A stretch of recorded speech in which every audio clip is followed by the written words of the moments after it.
મહત્વના સમાચાર સામે આવી રહ્યા છે. જણાવી દે વડોદરાથી સૌથી મોટા સમાચાર. અફવા વચ્ચે વડોદરા પોલીસ એક્શન મોડમાં આવી છે. પ્રતાપનગર પંપ પર માઇકથી જાગૃતિ ફેલાવવામાં આવી છે. અફવાઓથી દૂર રહેવા અપીલ કરવામાં આવી. સંગ્રહખોરી કરનાર સામે કડક કાર્યવાહી કરવાનો આદેશ. મહત્વના સમાચાર જણાવી દે વડોદરામાં ઈંધણની અછત અંગે ફેલાયેલી અફવા વચ્ચે પોલીસ તંત્ર સક્રિય બન્યું છે. શહેરના પ્રતાપનગર વિસ્તારમાં આવેલ પેટ્રોલ પંપ પર વાડી પોલીસ દ્વારા માઇક અનાઉન્સમેન્ટ કરીને લોકોને જાગૃત કરવામાં આવ્યા. પોલીસે નાગરિકોને સ્પષ્ટ અપીલ કરી કે કોઈ પણ પ્રકારની અફવાઓમાં ન આવે અને બિનજરૂરી પેનિક ન ફેલાવે.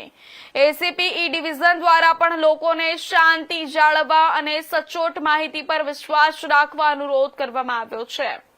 સાથે જ પોલીસે ચેતવણી આપી છે કે સંગ્રહખોરી કરનારાઓ સામે કડક નજર રાખવામાં આવી રહી છે અને જો કોઈ ગેરકાયદેસર રીતે ઈંધણનો જથ્થો ભેગો કરશે તો તેના સામે કાયદેસર કાર્યવાહી કરવામાં આવશે.